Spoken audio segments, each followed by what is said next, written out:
I got so much motherfucking design on right now. Break it down, bring it back, make it clap. I got 3 old thoughts, new guap, where that thing. Bitches on my line, and you know they come strap. Mengenai ruang lingkup program pembelajaran sains untuk anak usia dini. Sains untuk anak usia dini menurut Saison yang dikutip oleh Nugraha bahwa sains bagi anak-anak adalah segala sesuatu yang menakjubkan, sesuatu yang ditemukan dan dianggap menarik serta memberi pengetahuan dan merasakannya untuk mengetahui dan menyelidikinya. Pengertian sains untuk anak usia dini adalah bagaimana memahami sains berdasarkan sudut pandang anak, karena jika kita memandang dengan Shinsei tarik kecamatan anak, maka akan memberi implikasi pada sekeliling ruangan dalam menentukan speaker. Selain sebagai anak usia dini yang berdampak cukup signifikan terhadap pengembangan pembelajaran SD sendiri kepada mereka.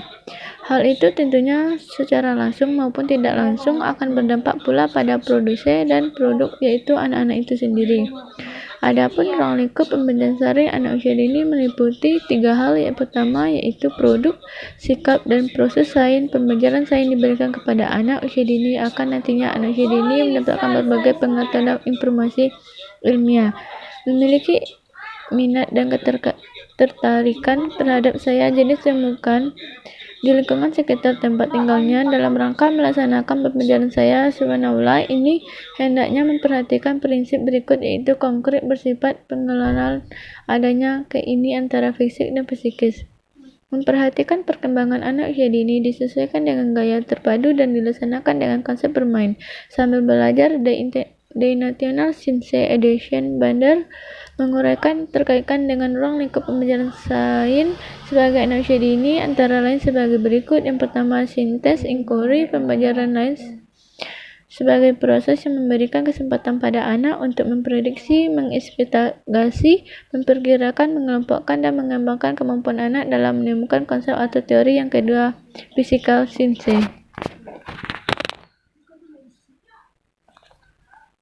Pembelajaran sains sebagai proses memberikan pengalaman langsung pada anak usia dini untuk berinteraksi dengan material sains dan mendorong keberanian dan inisiatif anak untuk mengeksplorasi material disebut. Ketiga, life science, pembelajaran sains bagi proses yang membantu anak untuk dapat memformulasikan pertanyaan terkait dengan karakteristik benda atau makhluk hidup dan tidak hidup melalui kegiatan observasi atau mengamati hanya keempat ED dan spektrum.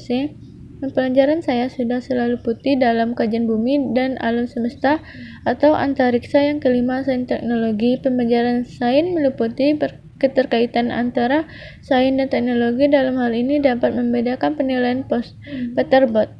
Upaya membawa konsep sains pada profesional dan sosial. Ruang lingkup pembelajaran sains bagi anak sulung lengket dalam mengobservasikan, menduga, dan mengklasifikasikan. Kedua, pengembangan konsep lingkup ini meliputi kemampuan anak dalam membedakan, mengelompokkan, dan memberikan label. Yang ketiga yaitu produk tutup. Ini meliputi konten bidang kajian sains antara lain. Yang pertama, biologi, yaitu mempelajari konsep tentang makhluk hidup dan tidak hidup. Histologi, hidup di bumi, maka atom gurita makhluk hidup, memahami ciri atau Laurentius makhluk hidup, dan memahami proses kehidupan manusia. Adapun kajian dalam biologi meliputi tanaman, binatang, manusia, kehidupan atau kategori karakteristik, adaptasi, siklus manusia, kehidupan, dan lain-lain. Yang kedua yaitu ilmu fisik, meliputi tentang kajian astronomi, kimia, meteorologi, dan geofisika. Dengan terakhir yaitu sikap diharapkan diperoleh anak setelah mendapatkan pembelajaran WC, itu sikap sains. Adapun sains berdasarkan dimensi isi bahan kajian. Yang pertama itu mengenai bumi dan jagat raya pengetahuan, yaitu tentang binatang, matahari, dan planet. Kajian tentang tanah, hitungan bentuk, gunungan, kejahatan cuaca atau musim. Yang kedua, ilmu hayati, yaitu merupakan studi tentang tumbuhan, studi tentang binatang, studi tentang hubungan antara aspek kehidupan dengan lingkungan. Yang ketiga, bidang kajian fisika kimia, yaitu merupakan studi tentang budaya, studi tentang energi, studi tentang rangkaian dan reaksi kimiawi. Sains berdasarkan bidang pengembangan atau target perempuan. Yang pertama, penguasaan produk sains, yaitu memahami fakta, konsep, prinsip, hukum, dan teori. Yang kedua, penguasaan bros proses FAIR, yaitu dengan mengamati atau observasi, mengklasifikasikan hal, meramalkan, menyimpulkan, mengkomunikasikan menggunakan alat, dan mengukuran, merencanakan penelitian, dan menerapkan konsep tersebut.